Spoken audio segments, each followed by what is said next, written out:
On passe maintenant au diagramme de Bode. Pour tracer le diagramme asymptotique, on distingue trois zones. Donc vous avez F2 supérieur à F1.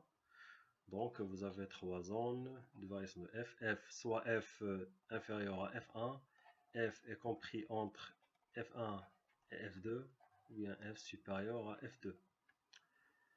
Donc ça c'est F inférieur à F1, F est compris entre F1 et F2, ou bien F supérieur à F2. Donc pour F très inférieur devant F1, donc vous avez le rapport Vs sur Ve, c'est moins A petit m, 1 plus JF sur F1 divisé par 1 plus JF sur F2. F très inférieur devant F1, donc ce terme est négligeable comme celui-là, puisque F2 est supérieur à F1, donc F sur F2 est négligeable. Donc il vous reste moins AM. Donc le rapport Vs sur Ve, c'est moins AM. La phase moins 1, donc ici vous avez le moins 1, donc phi c'est moins pi. Donc pour F inférieur à F1, vous avez la phase c'est moins pi, et vous avez le gain en décibels, c'est 20 log l'amplitude de AM, donc moins AM c'est AM. Pour F compris entre F1 et F2, donc vous avez F est très inférieur devant F2, donc ce terme reste négligeable dans le dénominateur, et il vous reste F sur F1 est supérieur à 1, donc c'est moins AM JF sur F1. Donc Vs sur Ve, c'est moins AM JF sur F1. Pour la phase, vous avez le terme moins J, donc J c'est P sur 2, moins J c'est moins P sur 2. Donc la phase pour F entre F1 et F2, c'est moins Pi sur 2. Donc pour le gain, vous avez le rapport Vs sur Ve, c'est en fonction de F, donc une droite.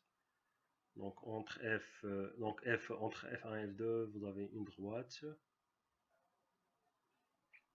Et lorsque F est très supérieur devant F2, donc vous avez ces termes F sur F2 est très supérieur devant 1 et F sur F1 est supérieur à 1, donc c'est moins AM. Donc on néglige le 1 devant le JF plus devant le JF sur F1, donc c'est JF sur F1 divisé par JF sur F2. On simplifie les J et les F, c'est moins AM F2 sur F1. Donc le rapport Vs sur Ve, c'est moins AM F2 sur F1 qu'on note moins A grand M. Donc le moins, c'est la phase, c'est moins pi. Donc vous avez ici pour F supérieur à F2, la phase c'est moins pi. Et pour le gain, vous avez AM. Donc voici l'asymptote. Vous avez F inférieur à F1, donc c'est A petit m. Entre F1 et F2, c'est la droite. Donc de 20 décibels par décade. Et lorsque F est supérieur à F2, vous avez le gain A grand M.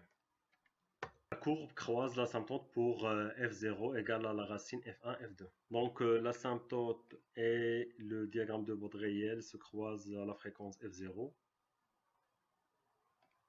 Dans le cas où F1 est très inférieur devant F2, au moins un rapport de 10, c'est ce qui revient à une décade. Donc la droite de pente 20 décades par décibel.